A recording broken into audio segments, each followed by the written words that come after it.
What up, unicorns? Eric Abrom here, and welcome to the UX Unicorns podcast. How you doing? How you doing? Hey guys, how's it going? How you guys been? Last week I did not do a podcast. Please forgive me. I've been very busy, not just with work and UX stuff, but with actual life and keeping myself healthy and all that other good stuff. So down in the comments, you know what to do. Post your comments down below and tell me how your week was. But today I just wanted to address just one thing right now. I've been getting a lot of like messages on like LinkedIn, Instagram, also like YouTube and stuff like that. Hey guys, I see your comments, I see your messages. Look, I'm in the midst of responding at the moment. I'm sorry, I'm just not getting to you guys. I really want to keep in touch with my audience and let you guys know what's going on and answer any questions that you might have, or if you're interested in speaking with me on a mentorship level or a coach level. I'm always game for that. So I just wanted to say that. You guys are not neglected. I just been very busy. I'm really sorry. If you notice, some of you got some messages this morning around like 6-7 o'clock, and I just kind of felt bad that I haven't responded. It's been like 4 days. Sometimes it's been like a couple weeks for some of you. So don't hold it against me. We all go through those times where we're just so busy, and it's kind of hard to respond. Kind of out of mind type of deal, but. You're not out of my mind. You're not out of my mind, because when I seen it, I wrote back. I haven't gotten to everyone. Just sort of the ones that were on higher level of in the chats or in the messaging. The ones that come in after. So I need to scroll down and make sure I do those things. But anyways, sorry, man. It's been crazy. If you guys didn't know, I competed in my first ever Jiu-Jitsu competition. It didn't go my way. I didn't win the whole thing. I didn't win the chip, but I did get third place. And should I show you? Hold on. Let me grab my medal. Here it is. Here's my first ever Jiu-Jitsu medal. See, hopefully it's in focus. I got this third place medal. I was not expecting the amount of energy that was being put out by my opponents. It's totally different from going into the gym, training. You have your training partners, and you're not really trying to kill each other or hurt each other. And so like that was totally different. My first match, I'm going to go into the matches here. I'm going to do a little play-by-play of my first few matches. Not the whole deal, but kind of just let you guys see it. So those of you who cannot see the podcast because you're listening to it, I suggest that you go to the YouTube channel and check it out so you can see the breakdown of me actually getting into a scramble, a couple of fights. No punches were thrown. This is just grappling. In my first ever Jiu-Jitsu tournament, like I said, I tapped twice, one to a triangle and the second one to a leg lock. I have a lot to work on. Let's just say that. But everybody's told me that they were proud of me and everything like that. I was kind of having a pity party, let myself down a little bit, getting down in the dumps because it's my first ever one, and it just didn't go the way that I thought it was going to go in my mind. It's because I honestly, guys, I've never done anything like this. Like, I was totally out of my comfort zone. I was super, super nervous. Like, you have no idea the amount of nerves I've had. And I've been training for a very long time, but it still did not negate the amount of nervousness that I had. And I never felt anything like that in my whole life. This is probably the hardest thing I've ever done in my whole life. And I played football. So think about that. And because the person on the other side, they're trying to ruin your day. Like that's what I didn't understand until I got in there. I was like, "Oh, this is a fight. Like, this is not training." Because, some things that I did, I typically do in training, and so I gotta change the way I train. I gotta train a little bit harder. I gotta have more of a sense of urgency, in that. So, guys, here's my medal. It's pretty cool. Let me put it on. We'll put it on real quick. That way you guys can kind of see that it's on. Yeah, something a little different. My hat's not on today. I don't feel like putting it on, man, because I actually lost a lot of weight for this match. So I went to Florida back in like I want to say October or whatever. Yeah, at the beginning of October, September, end of September. And I've been, dieting, working out, uh, increasing my water intake by a lot. And I actually lost like 16 pounds, guys. I'm not even joking. And it's not even a bad 16. It's pretty much like a healthy 16 because I'm not dehydrated at all. I feel good. I'm like, I'm not as hungry as I used to be. And because me, I love cakes and pies and all those other cool things. And I'm a big sweethead. And so like it wasn't even a bad type of like losing weight. For some reason I lose weight pretty quickly. And it's probably because my body's like, you're not supposed to have this weight, so let's get rid of it. So um I've been doing a lot of jujitsu, like 3 days a week, and going to Orange Theory with my wife, not a sponsor. And been doing that. And I got down to 202 pounds, man. I'm really happy with myself. My goal was to just lose.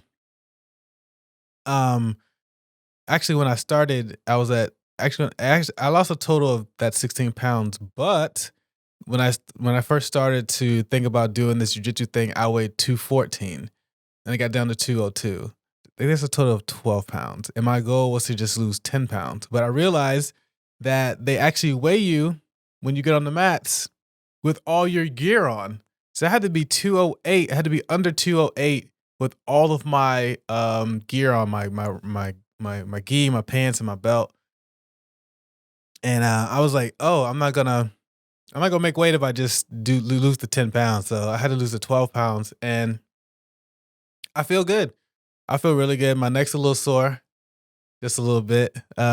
It's expected when you're when you're grappling grown men. So yeah, it was pretty cool experience. My wife came with me.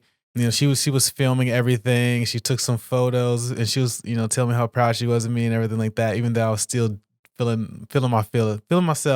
I was in my feelings, man. And it was pretty cool, man. I met some I seen some really cool high level grapplers there. I seen Andre Galvao there. I seen Chewy Jiu-Jitsu. Check his channel out. I seen him on there. Got a photo with him too. He's a pretty cool guy. We had a cool chat. He was asking me about my first time, grappling. I seen Gianni Grepo. Alex Eklund was there too. Wise was there. He's a Jiu-Jitsu Torres black belt. It's just a bunch of cool competitors. Also, I think Ronaldo was there. He's a Andre Galvao black belt. Can't talk this morning. But anyway, yeah, so it's really cool experience, man. It was just something that was totally different, out of my comfort zone. And, even though I didn't get the outcome that I wanted, the perspective that I gained from like what I learned from myself was way more important, right? Because now I know that there's some holes in my game that I need to work on. And so it's been pretty crazy. But actually, let's go through this breakdown here. So here, this is my first match, beginning of the match, give my name here, and my competitor's like, good luck. I'm like, oh crap, this dude said good luck. This dude knew he's gonna kill me. And also, man, my competitors that I talked to them after, we're really cool. We follow each other on Instagram, so they're really cool guys. And come to find out, these guys compete all the time. And yeah, so they didn't really have those little jitters or those nervousness because they've done this before, right? They've competed before. This guy that I'm competing with now, this is on a freaking competition team in Hinsdale Gracie, New York. Like, competition team, that's like all you do is competition style training, and I don't do any of that. So right now I'm reaching for grips and grabbing. I let him secure his grips. He pulls guard here, and I'm just trying to like. And so let me pause real quick. So when he grabbed me, guys, I was like, oh, this is new. The way he grabbed me, I feel like a small child, dude. I'm strong, but this dude was like twice as strong as me, man. I was just like, wow, this dude is so strong. And the energy he was putting out was just way different from what I was used to. So I'm like here trying to break the grips. He has his guard wrapped around me. He's gonna go for a hip bump in a minute. Then I crash him so he can't really get the hip bump sweep. So as he's moving, boom, hip bump, I crash. And then like he pulls me down. I'm trying to pass his guard. He still has that grip. He's going to De La Hiva. He's switching from to De La Hiva to that collar sleeve type of grip deal. He pulls my gi over my head. We fall back. Then we have to like reset a little bit. So I'm gonna fast forward between all that. I'm trying to adjust myself. We restart. And same thing back. And at some point in the match, I'm trying to break the grips here. And at some point in the match, he like switched his whole game plan, which is like what a seasoned competitor would do. He goes to this lasso guard, which I did not even recognize. I didn't even acknowledge he's going from lasso to De La Hiva, lasso to De La Hiva, based on my movements. And I didn't even recognize that he was doing that because I'm just in like fight or flight mode. You know, I'm very frantic. I'm not calm. I'm not collected. And then at some point, he gets this like super nice sweep on me as we're going through. I think about to come up right now. So right now, boom, nice sweep. He comes up on top.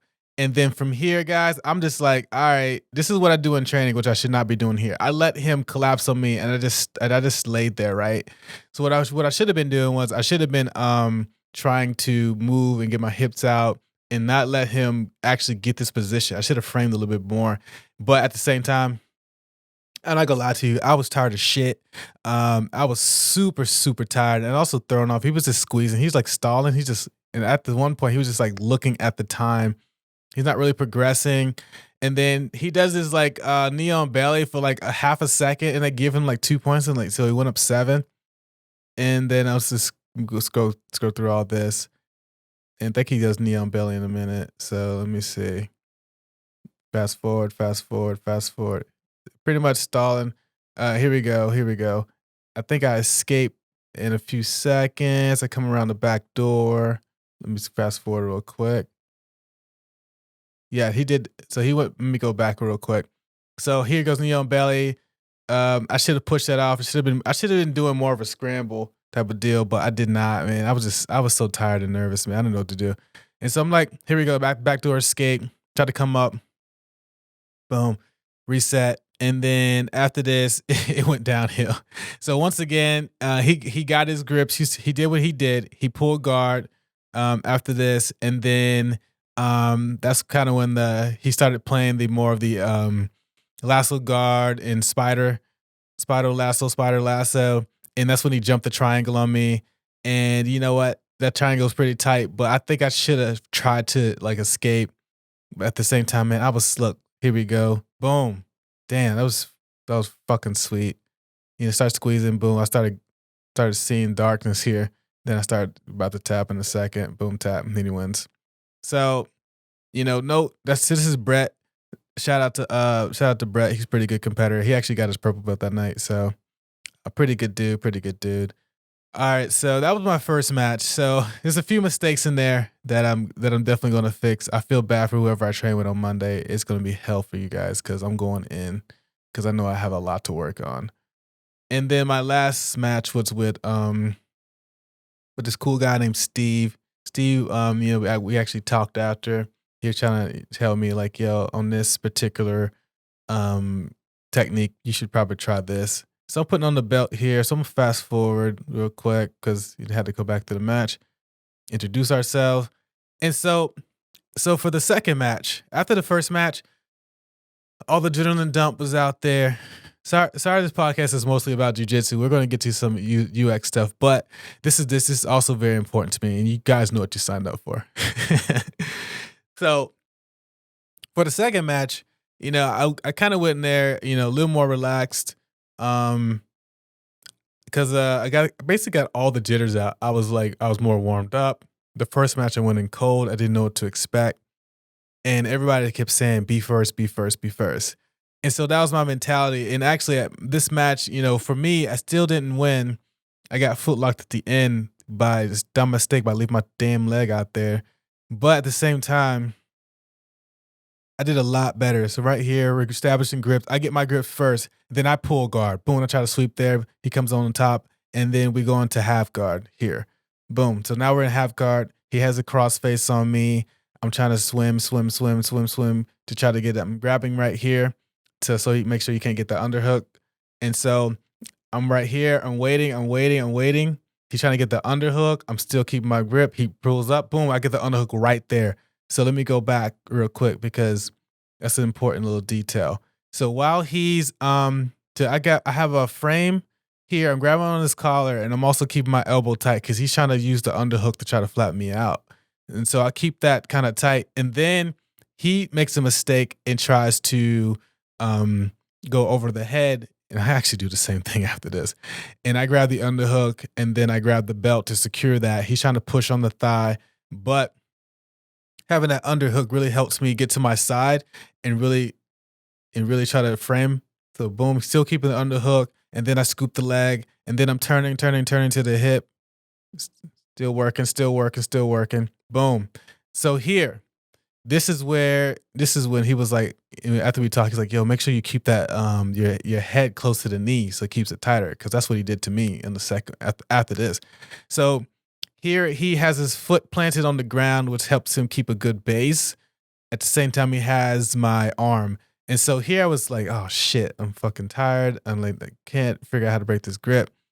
And then so I did this, I extended my arm out to come up to my elbow. And that's a really cool technique that you can do.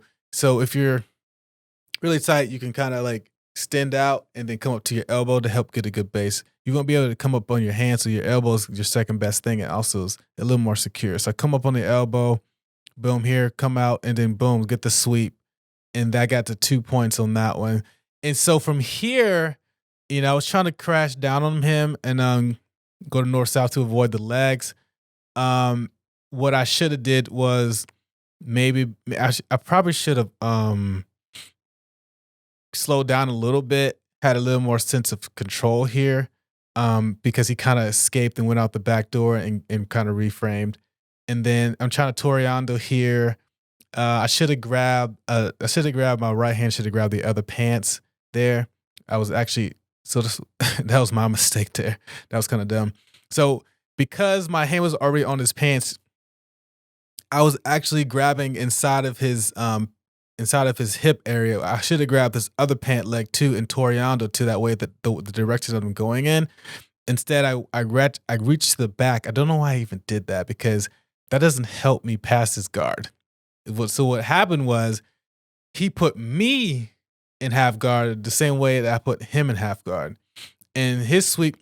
And so from here, I made the mistake of not trying to dig the underhook. I was trying here. Well, I wasn't trying hard enough. So he got the underhook on me.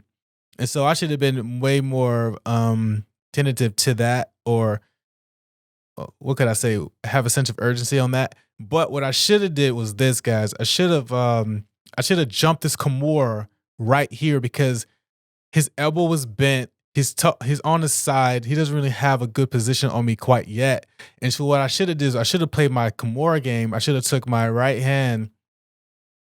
I should have took my left hand, scooped it under his arm, and then planted and grabbed his wrist with my right hand and locked it up. But once again, those first freaking tournament jitters, the tournament jitters got me, and I was out of my game. I wasn't really playing my game.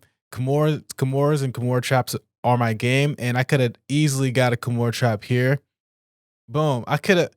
Dude, after watching this, I'm like, shit, I should have went for that Kimura. But at the same time, I was just too worried about passing his guard and not getting swept. I wasn't really worrying about trying to get the submission, which I should have been worried about getting the submission, right? And so what I was So I got 2 points. I'm 2-1 on an advantage, and I was up. But then he does this, boom, he pulls me in. He gets his underhook like I did on him. And I didn't, the crazy thing on this one, as the ref is in the way, I didn't swim the arm. I should have swam the arm and try to get and try to pummel and try to relieve his underhook, because his underhook was, look, boom. That's what I should have did there. I should have been way more like a sense of spatial awareness and realize what he was trying to do, because he went from the belt, and then when he went from belt to the gi, that should have been the time I should have pummeled and got the underhook right here. So boom, I should have been way more, boom, I should have got an underhook there, which I did not. I should have got it. I should have pummeled and got it there, which I did not. I was too busy worried about not getting swept, guys. Then he comes up on top. He gets his 2 points and he scores, and you know, at some point, at the same time, I'm doing the same thing I did in the last match, just laying there. I think he goes knee on belly at some point. So let me go back real quick. So he goes knee on belly here, boom. And they give him the fucking points, and I'm like, all right, cool. Then he tries to go to mount, then I regard, and then here I stupidly leave my foot out there, and he grabs it, and then he cranks it, boom, cranks.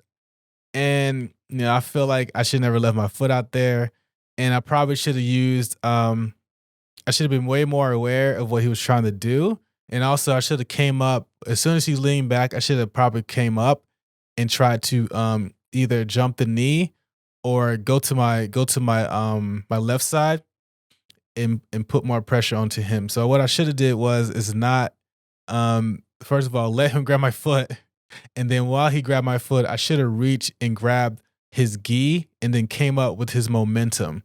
That would have put me in a good spot. He probably would have went to like a single leg X position from that, but at the same time, I would never would have got foot locked.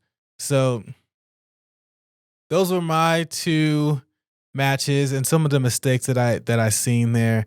Like once again, like I said, like it's just a pretty cool experience to be able to, do these things. And sorry, my clanging my metal on my desk here.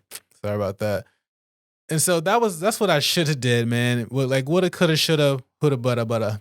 So that was my first ever competition. Got 3rd place. So people were asking me like, so are you gonna do another one? You gonna do another one? You gonna do another one? Honestly, I don't know if I'm gonna do another one. And if I do another one, I won't do another one at that weight class, because I just felt not as strong as I usually feel. It could have been the weight cut, but at the same time, like I should have kept my strength. But the guys that I fought, they were freaking strong. I don't think they're naturally that weight class. I think they're a little bit higher and they need to cut down kind of like I did. But these guys are just way stronger, way more technical than me at that point, and just had a little more sense of hunger about it. I kind of went into the competition, kind of didn't know not knowing what to expect.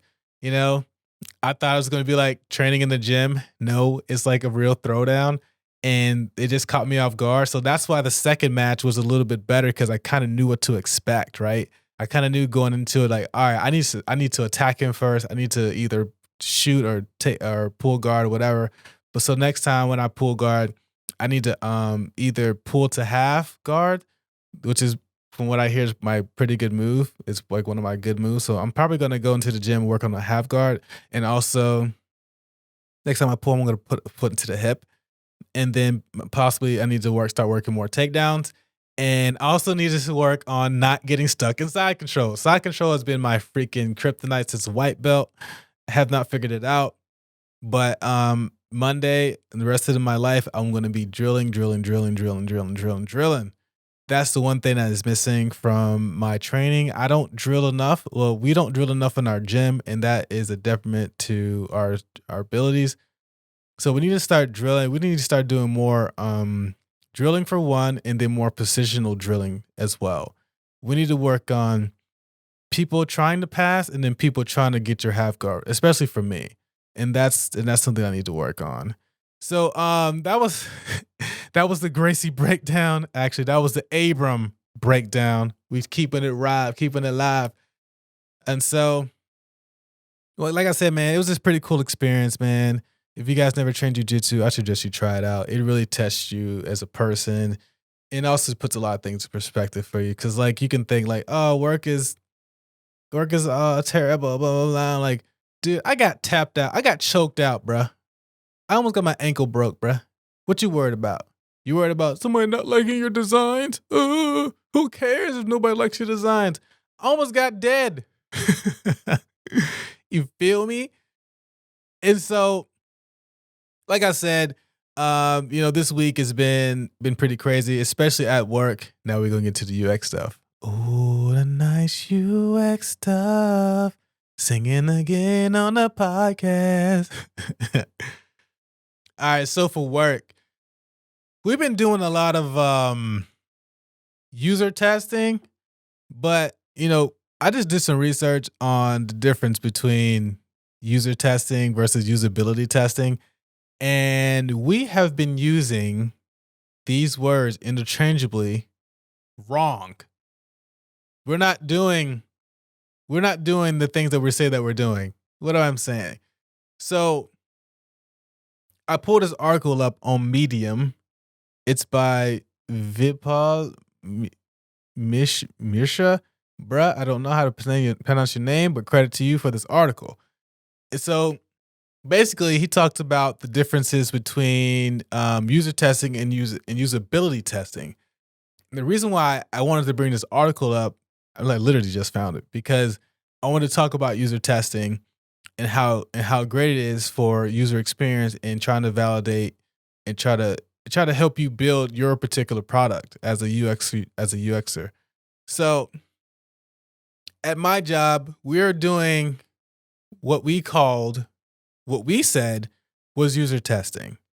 And we've been doing a lot of that with certain particular features. So we're trying to integrate two kind of things into our system and trying to get some understanding of how that could work within the application. And we're trying to also test a certain type of not a feature, but a different way of presenting a certain amount of data to the user, certain amount of like questions and how that's going to be presented. I can't get into the details, but you kind of can get the gist of it and how that would work. So we're trying to test for that. So we, every stand-up, we kept calling it user testing. But after reading this article, we're actually doing usability testing, not texting, but testing. And because that having the distinct two really makes a big difference, especially with the definition that's being used here. So user testing means, do users need my app? Right? So that's what you're testing. You're testing basically your idea, your concept, the utilitarian part of your application. I'm going to go through the definition later. That's just me. That's just mine. Usability testing is, can users use my app? Meaning that we've already built it, we already prototyped it, we already did all the cool stuff we wanted to do with it. Now we have to test, can users actually get through the experience? And we've been doing this wrong. We've been not that we've been doing it wrong, but we've been using the wrong terminology, and that can come across confusing if you're trying to, communicate with other colleagues across your industry or your organization or within your career field. When you're telling people like, "Oh, we're doing user testing," like, "Oh, you guys are starting something new?" Like, what are you guys testing? Are you asking users, do they want to use the application? Like, what's some, like, no, we're not doing that. We already have the prototype up and we're testing with them. We already got the feedback. Like, oh, you did usability testing. Now you sound like a fucking idiot because you don't know the differences between user testing and usability testing. And so this guy here gives a pretty good definition. I'm going to try to read this here. Number one, user testing. My dear friend, he's trying to name drop here. Travis Kalanick, now founder and CEO of Uber, An app of the Uber app said he got stuck in traffic in Paris on a rainy day and he couldn't find a cab. So he took the problem in hand and started asking his friends, bus stops, taxis, building exits, and asking them, would they like to have an app which could grab a cab with one click? Not with one click, with just a click, pretty much one click. He says that's user testing. User testing is more like testing the utility of your idea or app. It involves understanding how people do the things they do as today and will and how, and they use it and ask them, do they need an alternative? Do they want an alternative version to do the exact same thing? Typically, result of user testing is persona of your target audience or segment. So usability testing. Now that you have enough friends and people telling Travis, like, hey, I love to grab a cab right from my phone or my whatever device. So we got to the early stages of like building the design and took the couple cab rides and all the other jazz. And so he observed and identified where people were getting stuck in booking a ride, right? So he actually went into tried to hail a couple of cabs. He got some user research from that and seeing where people were getting hung up on. And that's when he okay, I'm going to fix this part of it. And that's when he started showing users like, hey, here's the app that I created. Let's see where you get stuck. Let's see where we can help, not only you as a user, but help us as a business figure out how can we make this application even better. And I think this is pretty interesting to know, because, oops, once again, I bumped my metal. Ding. So I think that user testing and usability testing are very important. I think most companies, they get into this whole idea, when you get stakeholders and people in the higher ups, they just have this grandiose idea that they dreamed up last night that we should do XYZ and add this feature, right? And that used to be how they used to do it, right? Basically, you build it, they come. That doesn't work anymore. Now you have to be like, hey, we want to build something. Do you even care about what we build? They're like, yes or no. Depending on that answer, you go build it. Not saying you do that all the time, because sometimes, users don't know what they want until they are presented with an option, right? I think Henry Ford said, if I asked my users what they would want, they would want faster horses. I'll probably paraphrase the shit out of that, but that's why he made the car, and people adopted the car as a new technology and they greatly appreciate it. And now we have Lamborghinis. So that's why I think it's important not only to, let's say you're a startup and you have this good idea, right? You don't want to ask your mom or dad or your sister, your brother and sister, like, hey, do you think this is a great idea? They're going to be like, yeah, that's a cool idea. Not knowing like, no, this is a bad idea. They don't want to hurt their feelings. That's not user testing, dude. That is idea validation. That is stroking your fucking ego. Sorry for the cursing, but I'm very passionate about this UX stuff. So that's kind of stroking your ego. So what you need to do is, you don't need to ask people, do they want something? You ask people, like, what are some of your pain points that you're with this application? Or what are some things that you've seen you think could help you get through your day, right? And then they'll tell you the things that they want to tell you. And then you can glean from that what you need to do. You don't say like, hey, do you think this app will help you, with your commute? And as a user, like, I don't have a problem with my commute, dude. You just assume that. So that's what you don't want to do either. And that's what happens when these companies and stakeholders start building these features. They assume that this will be beneficial for their users, or they assume that this will make them lots of money. And that is the main one, because most of these giant companies do not give a damn about their user base. I'm not saying all of them, but some of them. Some of them are very sales focused, some of them are very marketing focused, and some of them are very like product focused, and not product focused in the sense of asking their users they even want this product. Product focus means like they're trying to jam in features left and right. Feature heavy stuff that nobody wants. And we're dealing with that issue currently at my business where we have this one application. It is just feature ridden. It has stuff in there that nobody can pronounce. It has stuff in there that nobody even understands. It has stuff in there that nobody even freaking wants. So we're in the process of figuring that out. So I just brought up those 3 scenarios. And what do they all have in common? They are not user focused. They are not design driven types of businesses, right?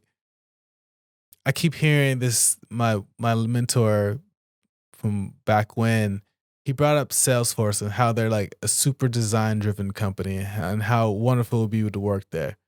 I don't know anything about Salesforce, but that sounds amazing.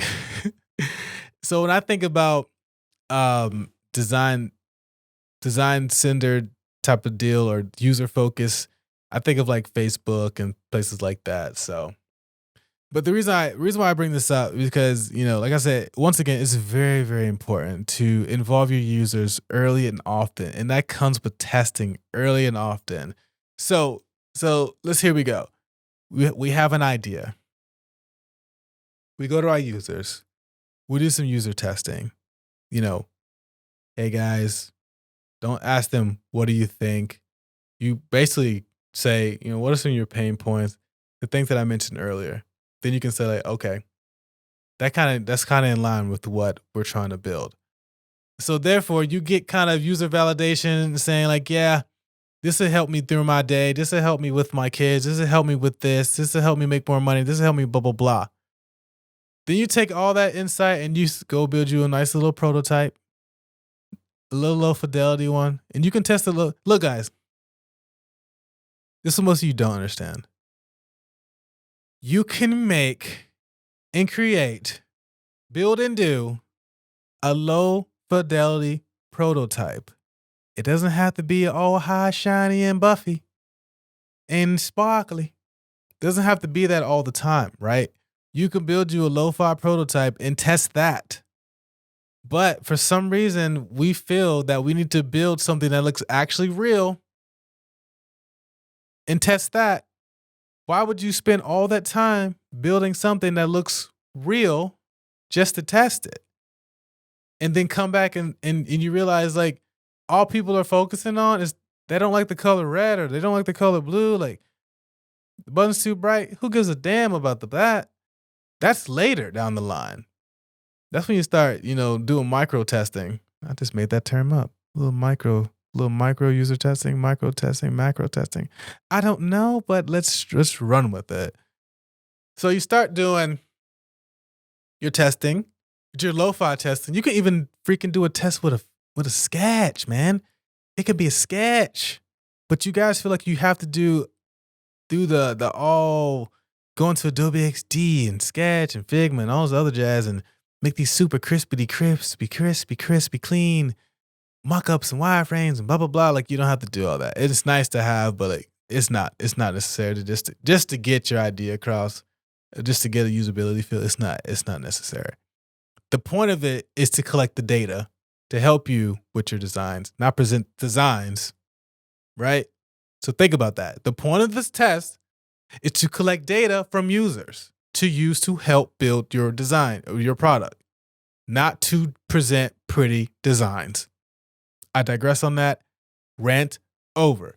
But anyways, that's what you need to do. Testing early, often, all the time. You test before you start the project, you test during the project, you test after the damn project, and you test and you keep on testing throughout the life of that project or product. I don't care which one you use. So here we go. This is what he says. When should you do user testing or usability testing? User testing right after you have an idea. Boom, that's when you do your user testing. Usability testing. As soon as you have drawn those random hand-drawn sketches on paper, boom, there you go. You can start testing when you have paper designs. Y'all don't even know. You know how much money it costs to draw? Probably at 30 cents. You probably have a random piece of paper laying around. But you don't have to go spend money on a $1,000 program just to freaking get your wireframes up. Dude, I have sketchbooks. I'll send you one. I will send you a freaking sketchbook, a UX unicorn sketchbook. As long as you hit me up at eric@uglyunicorns.com, the first 5 people will get a free sketchbook from me. Facts. Because I'm passionate about sketchbooks. And so, when should you do? Boom. What to expect? User testing. Do people need the solution I'm working on? Boom. Do people need what you're working on? If people don't need it, why would you build that? That is Quibi all over again. You're building Quibi. You, sir, you gal, girl, ma'am, lady, dude, dudette, are building Quibi. You're tricking people to give you money to build Quibi. You know what? That's the new thing now. If you make something that people don't want or need, you're building Quibi. You're making a Quibi. You just made a Quibi. Now that sounds like a cuss word. You made a Quibi. Hey guys, don't make Quibis. All my fresh UXers out there, all my old UXers out there, I gotta find a term for you old UXers. Fresh UXer, trademark. Don't try to copy that. That's me. I gotta come up with one for you old motherfuckers. Sorry, it's been a crazy day. I got beat up yesterday twice, so I'm still angry. Anyway, don't make a Quibi. Hey guys. What are you guys working on? Oh, that looks like a Quibi. No, it's not, Eric. Dude, have you tested this idea with anybody? Because it looks like you're in final stages. No, we haven't tested with anybody. We know our idea is amazing. I asked my grandma. Oh, so your grandma helped you make this Quibi. That's what you're telling me? So you and grandma love Quibi. Quibi. You made a Quibi. Hey man, don't make Quibis. Make products people want. Make products that people can use, or make products that people can use to solve problems with that they didn't even know they had a problem for. Right? Don't make a Quibi. You guys think I'm insane. But I speak facts, bruh. Facts, bruh. I'm looking at the other camera. You don't even know. I got 2 cameras in this thing. Facts, bruh. Let me just do a little quick one. That's for Quibi. For Quibi. All right. I just held on my metal. Anyway, user test. Do people need the solution I'm working on? For some of you, probably not. Because you guys don't test. You guys don't even collect data. You guys don't even ask users. You just make an app and just say, oh, it looks pretty. Like, whatever. Usability testing. Can people easily use the app for a given set of tasks that I'm working on? So, let's say you did not make a Quibi. Let's say you made a Netflix. Why did I say make a Netflix? Because Netflix seen a gap in the market that Blockbuster didn't see and made this billion-dollar company. Right? And it was such a good freaking business model, business plan that everybody's doing it. All the networks are trying to do it. Look at Amazon, look at Disney, look at Hulu. Look at HBO Max. They all doing what Netflix did. But they're a little too late. Are they too late?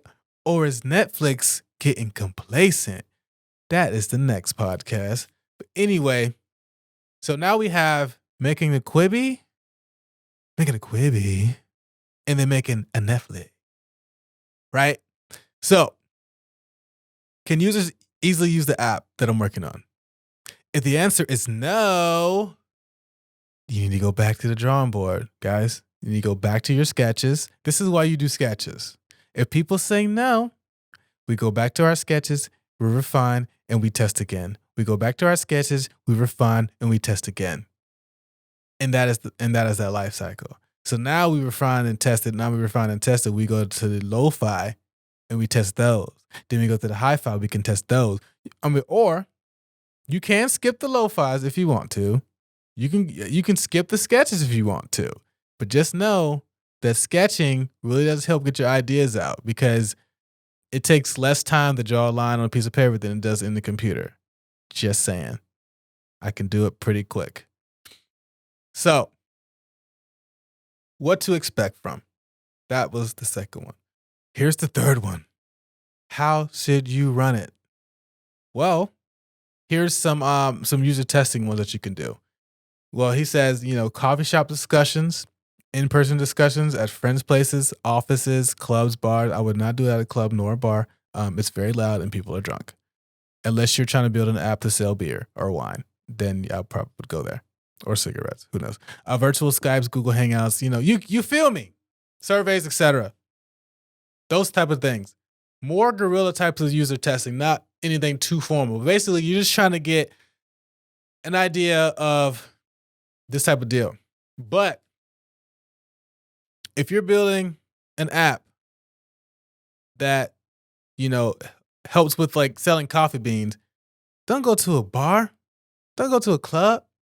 You got to pick the places that your potential persona, user base, would go or be at or do or whatever. Or find a forum online like they say here.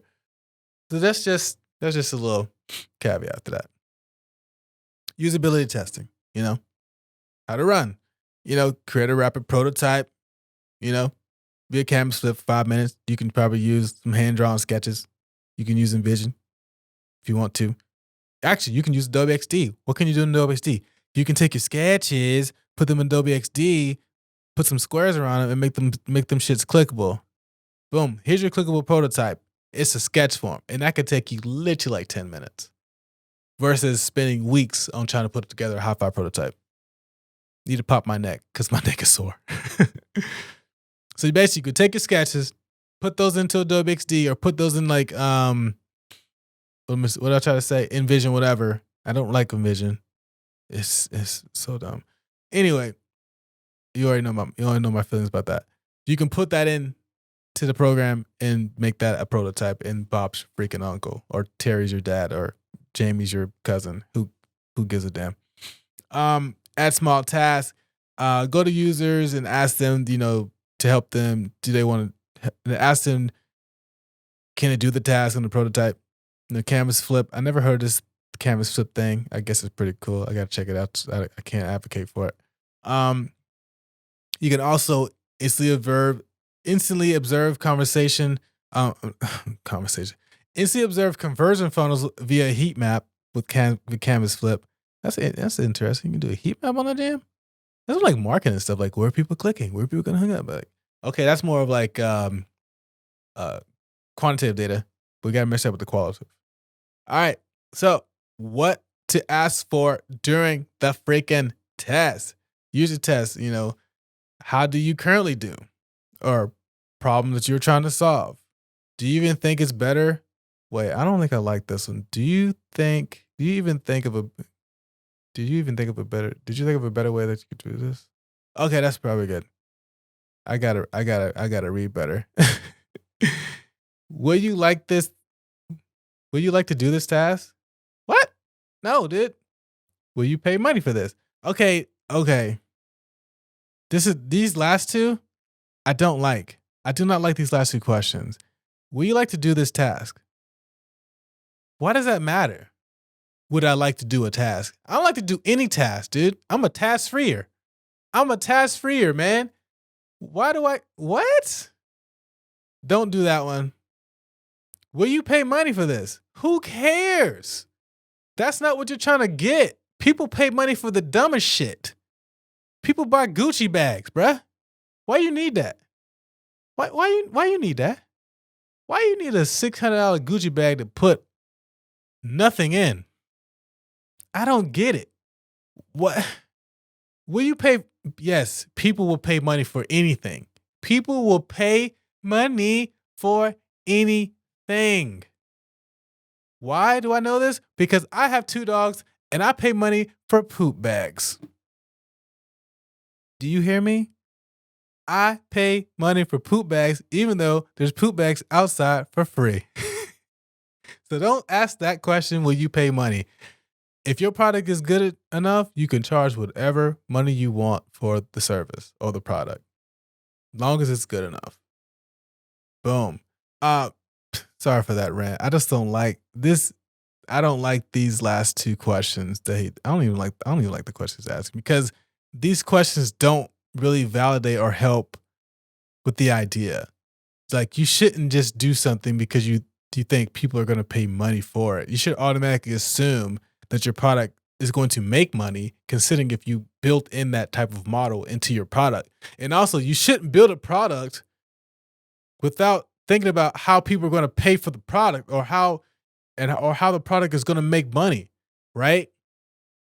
And that's something that I always think about or always consider whenever building an application. Like, okay, if I build an application, even if it's fictitious, just because I ever wanted to make this product a real thing, how can I make money from this? Am I going to do a subscription-based model, an advertising-based model, a membership type of model, a monthly membership type of deal, a one-time payment type of deal? Am I doing gamification within it? Am I selling coins? What am I doing? You get the examples. You have to think about these things before you may even make your fictitious apps, guys. Because if you don't, you're not thinking realistically about the product that you're creating. Even though I said it's fictitious, but you still got to think of the real set of a mindset, because you got to kind of explain these things to people just in case someone's like, oh man, I like that idea. How would that make money? And you're like, shit, I don't know. I ain't thinking about that. Make money from app? I don't want to make money. I do this for fun. This is cool. I like doing this. Whatever. Look, man, that's why I got ads in my podcast. I'm trying to make money too, bruh. Yes, I do this for fun, but gotta monetize it. Gotta be worth my time. That's why I sell products online. uglyunicorns.com. That's why I do mentorship, 30-minute sessions, $25. uglyunicorns.com. Hey, speaking of that, I got hit up today. Guy who wants to do some mentorship. Like I said before, if you guys want that, need that, go to uglyunicorns.com, pick a 30-minute call. It's $25 right now. You're welcome. And thank you. So that's the plug. That's the plug. That's the plug. All right, usability test. Let me get off my rant. This podcast is 3 days long. My feet are cold. I'm not wearing any socks. It's crazy. Usability testing. Can you try doing this? No shit. Okay. How would you like to log? No. How would you like to log into the solution? Users don't know how they would like to log into a solution. How about we preference test that? How about we give users some options, and how do you feel about this particular login? Or I don't know if how would you? Why would you not? I don't know. I gotta go back to that. How would you like to log in? I mean, I don't know how I would like to log in. Maybe using a phone, email. I mean, I guess I could see some positive with that particular question, but users don't know how they would like to log in unless you present an option of how to log in. If they can only log in with email, if they can only log in with Facebook or Google, I would not allow my users to log in with social medias. Why? Because I'm thinking as a business owner, I can't capture their email. So if I can't capture their email, how can I sell future products to them? How can I, ask them can you do a user test, or How can I get in touch with them if I'm doing it through Facebook? I don't know. I don't know if you can collect an email address from if somebody were to sign up through Facebook or Google or Apple, whatever. So I would probably always have them sign up via an email. Just saying. And not use usernames, but have you use their real names. That way I can put the email with the name. Oh, this is Eric Abrom with Eric at uglyunicorns.com. If you need mentorship, hit me up. Go to the website, uglyunicorns.com all day. Can you get it? Oh, can you get it done in 10 seconds? Does that matter if it's 10 seconds? That's very specific. So this article, I don't know. They got this weird shit on here. I think the top of the article was pretty good. They fucking lost me at the end, right there. But pretty much that's what I really wanted to talk about was won my jiu-jitsu competition and the shellacking that I got. But anyway, I'll be back strong. But anyway, user testing versus usability testing, guys, know the difference. I personally, we didn't really. I still think we don't really know the difference at my current place of business. We should though. We got to start using things more in context. We got to start delivering accurate information to people. So when we go to do stuff, we're not being super questioned about like what's that? Why are you doing that? So we're in the process. After going through this whole thing, we are in the process of doing usability testing. Usability testing.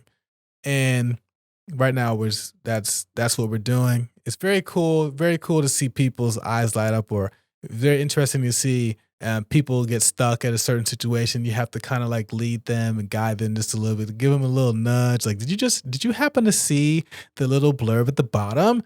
Like, oh, I didn't see that because you didn't read the damn page. Sometimes you have to guide users to like read, like, hey, go ahead and read through the page and feel free to scroll. Because for some reason, when people go to this usability test, they don't like scrolling. And that could be a data point that we collect as well. Is like, hey, we're noticing that people are not scrolling when they come to a page. Do they not know that they can scroll? Or do we need to figure out a way to put the data on the page where they don't need to scroll and they can see that next button and just go to the other screen with all the information on that one screen in line, so users don't have to scroll. So that might be something to think about too. You also have to see what users are doing and also listen to what users are also saying. And so like we listen to what users are saying, but sometimes you have to be like, hey, I noticed that when this person came to this page, they did not initially scroll. Like, why did they not initially scroll? And because when they got there, they didn't really understand that they had to go down the page and click next. They just assumed that the button should just be at the top in kind of the viewport height. So, if that made any sense. But anyways, guys, I appreciate you guys for listening. Today's podcast is a little different. It's more of a visual type of podcast. So I suggest, like I said before, that you go to the YouTube channel, look for Ugly Unicorns. You'll see the UX Unicorns podcast there. I gotta think of a cool title for this podcast. I can't call it Jiu-Jitsu. Gotta be UX related. I'll figure something out. This is episode 7. If you guys haven't, make sure you go back and listen to all the other episodes that were posted, episodes 1 through 6. Episode 6 was a very interesting one. Is UX design the new gold rush? I got a lot of positive feedback from that one. A lot of people kind of felt that it was. And for those of you that feel that it is or feel that it's not, I would love to talk to you. It could be on the podcast. It could be a private conversation. I just want to talk about that particular subject all together. Just revisit it, because I got a lot of people saying like, yeah, I agree with you. It's kind of a gold rush and people go, So I would love to talk to you guys about all that, man. I think it's a very interesting topic. And today's topic is pretty interesting as well. If you haven't already, go to the website, go to uglyunicorns.com, check it out. We got some cool merch there. I keep saying we. It's just me, guys. It's just me. I got some cool merch there. Speaking of merch, I might be doing a Jiu-Jitsu UX Ugly Unicorns collaboration design look. Cause I gotta tie into things that I love. What do you love? Let me know in the comments. Got time to things I love. So we got t-shirts there, we got hats there. Gonna get some mugs too. And also we got I got some mentorship bookings there for you guys as well. 25 no, actually it's 30 minutes. Just go in there and book a call with me, man. If you guys wanna chat some UX or want to learn something from me, you need to look at a portfolio or a concept or an idea or whatever. You just want to learn something, or you just want to talk to your boy about some UX stuff, go to uglyunicorns.com, book that. And so for the rest of the day, I'm gonna be fasting a little bit today because yesterday, in order to celebrate not my victory, but my accomplishments of doing something that, I was very, very uncomfortable with. I went out to the Beltline here in Atlanta and ate some great pizza. It was like the Detroit style pizza. I don't know what the name of the place. I forget it every time. It's across the street from Bell Street Burritos, which I love burritos.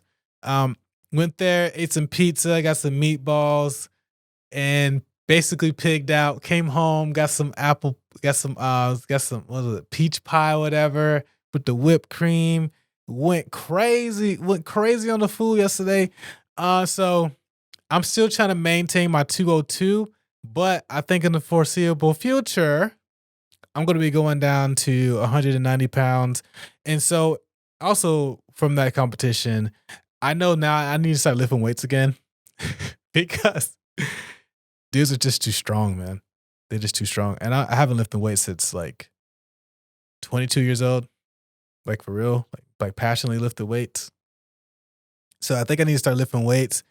I'm going to definitely cut down to 190 because those guys are a little stronger than me. And I realized that. So I need to start lifting weights. I'm about to cut down to 190. So I'm still keeping up with the diet. I still feel good. I'm still very hydrated. Look, I did not dehydrate myself for this competition. I just drank a bunch of water. I think I drank a gallon of water before bed, and I woke up 202 pounds. I was like, that's good. I made weight. Cool beans. Here we go. And so I think I'm going to get down to a good, clean, healthy 190. Still doing the Orange Theory thing. Also, cool fact, my wife and we bought a Peloton bike. Yes, we did. We're very, very excited about this Peloton bike. We've been wanting this Peloton bike for, when they come out, like 2017 or something like that. So we've been like trying to, figure out whether or not, like, hey, do we get this Peloton bike? It's a lot of money. Is it even worth it? Are we even going to use it a bunch? That's always the question, right? Are you even going to use this thing at all? And so that was like one of the big things. And so basically we pulled the trigger on it and we bought the bike. And so I'm trying to find my code here so you guys can just use it. But I think I put the code in the description somewhere else. Let me just go to my thing here. Let me see if it's in here. Anchor. Let me check my episodes. New episode? No episodes. If you guys like I said before, if you haven't already, man, make sure you go to uglyunicorns.com. I keep saying it. I don't think I have it. But anyways, I'll put the Peloton code in the description below so you guys can go out there and get your own Peloton. The reason why we bought it, honestly, the reason why we really bought a Peloton because we were in fear that they're going to be doing way more lockdowns again. And we were like, we're not going to risk not working out for months because I blew up to 220, 219, 220. So that was just a lot of weight to put on my body, and I feel really nice right now, and I feel kind of sexy. Like I got abs again. Like guys, I have abs. I got 2 more coming in next week on eBay, but I got abs again, man. I can't believe it. So anyway, guys, that's been the podcast. I know this is a long one, but make sure you check it out on the YouTube so you can see the matches. Me kind of flipping through the matches. You know, I always show the good and the bad because, you know, that helps me grow as an individual. But anyway, I'm going to keep training. I'm going to keep going. I'm going to keep doing this UX stuff. I'm going to keep putting out content for you guys because, look, it's important that we all grow together as UXs, right? We are a tribe. We are a team. We are here to make the world a little bit better. Just a little bit better. But hey, like I always say, don't just be a unicorn. Be an ugly unicorn. Peace.